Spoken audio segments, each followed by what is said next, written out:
આજે આપણે પ્રમેય 8.5 શીખીશું। તમે ધ્યાનથી જોઈ શકો છો પાટિયા પર પ્રમેય 8.5 નું વિધાન આપ્યું છે। જો ચતુષ્કોણના સામસામેના ખૂણાઓની પ્રત્યેક જોડના ખૂણા સમાન હોય તો તે ચતુષ્કોણ સમાંતર બાજુ ચતુષ્કોણ છે એવું આપણે સાબિત કરવાનું છે, બરાબર। એટલે આપણા પાસે ચતુષ્કોણ છે, કયો ચતુષ્કોણ ખબર નથી, પરંતુ આપણે સાબિત કરવાનું છે, સમાંતર બાજુ ચતુષ્કોણ સાબિત કરવાનું છે। એટલે હું સૌપ્રથમ એટલે ચતુષ્કોણની આકૃતિ દર્શાવીશ। એનું નામ આપી દઈએ A, B, C અને D, બરાબર। ચતુષ્કોણ A, B, C, D। હવે પક્ષ લખવાનું છે, પક્ષ, બરાબર। પક્ષ હંમેશા જો અને આ તો વચ્ચેનું જે વાક્ય છે એ પક્ષ આવશે। તો એ વાક્ય કહે છે ચતુષ્કોણના સામસામેના ખૂણાની પ્રત્યેક જોડના ખૂણા કેવા છે? સમાન છે। તો આપણા પાસે ચતુષ્કોણ એનું નામ છે A, B, C, D, A, B, C, D, બરાબર। માં સામસામેના ખૂણા, તો ખૂણો A, એની સામેનો ખૂણો કયો આવશે? C, અને બીજો ખૂણો કયો આવશે? B, એની સામેનો ખૂણો કયો આવશે? D, બરાબર। કેવા છે? સમાન છે, એટલે વચ્ચે કોણ આવશે? બરાબર, બરાબર। તો આ વાક્ય તમારું થઈ ગયું પક્ષ, બરાબર।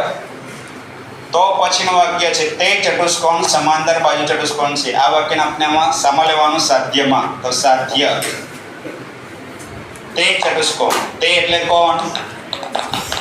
A, B, C, D સમાંતર બાજુ ચતુષ્કોણ છે। એટલે લખી શકાય સમાંતર બાજુ ચતુષ્કોણ છે, બરાબર।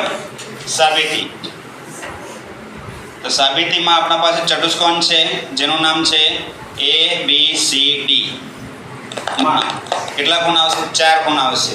ખૂણો A, ખૂણો B, ખૂણો C અને ખૂણો D, એનો સરવાળો કરીશું તો કેટલો થાય? 360 અંશ થાય, બરાબર। આપણને બધાને ખબર છે।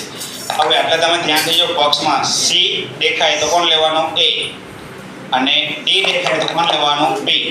તો આપણા પાસે એટલે ખૂણો A પ્લસ ખૂણો B, C ની જગ્યા પર કોણ લેવાનું છે? ખૂણો A, તો એટલે ખૂણો A, અને D ની જગ્યા પર કોણ લેવાનું છે? ખૂણો B, એટલે ખૂણો B, બરાબર 360 અંશ।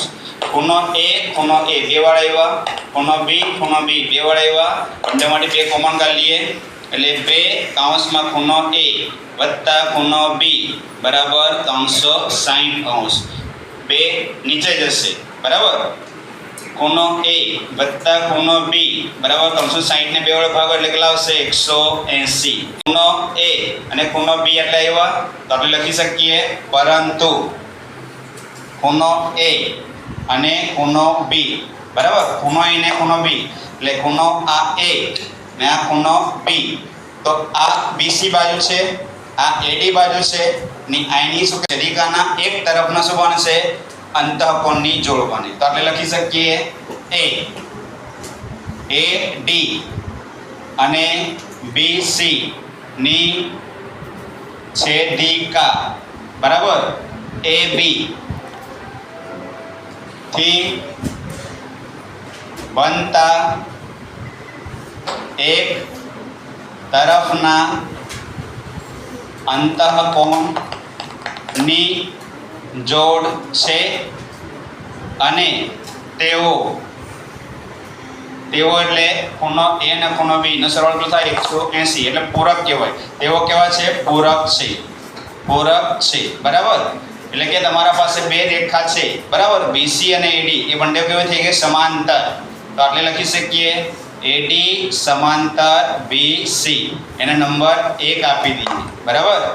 ફરી પાછું આપણે ચતુષ્કોણ લેવાનો, ચતુષ્કોણ A, B, C, D માં એમાં 4 ખૂણા આવે, ખૂણો A, ખૂણો B, ખૂણો C અને ખૂણો D, એનો સરવાળો કરીશું તો કેટલો થાય?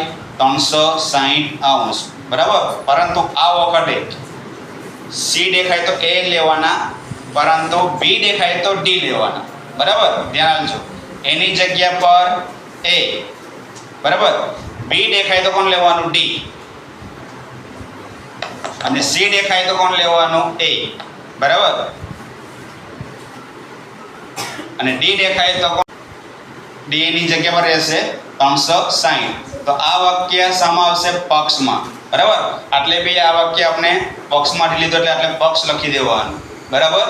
હવે એટલે ખૂણો એ, ખૂણો એ બે વખત આવ્યા, ખૂણો ડી, ખૂણો ડી બે વખત આવ્યા, એટલે બે કોમન નીકળી જશે. ખૂણો એ વત્તા ખૂણો ડી બરાબર 360°. બે નીચે આવશે, માટે ખૂણો એ વત્તા ખૂણો ડી બરાબર 360 ને બે વડે ભાગો એટલે 180. બરાબર. હવે આપણા પાસે એટલે જોઈએ તો બે ખૂણા આવ્યા, ખૂણો એ અને ખૂણો ડી. બરાબર. ખૂણો એ અને ખૂણો ડી. તો ખૂણો એ અને ડી છે તો આ AB અને CD. બરાબર. છેદિકા કઈ થવાની? AD. બરાબર. તો એટલે આવશે AB અને CD ની છેદિકા થી બનતા એક તરફના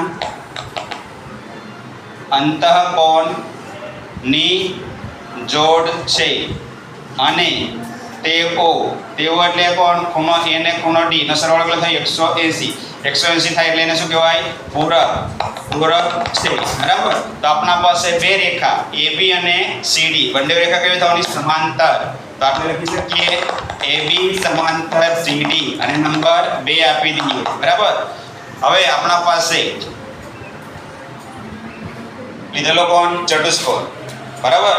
ચતુષ્કોણ ABCD માં તો પરિણામ 1 માં આપણા પાસે AD સમાંતર BC એટલે AD સમાંતર BC અને પરિણામ 2 પરથી AB સમાંતર CD,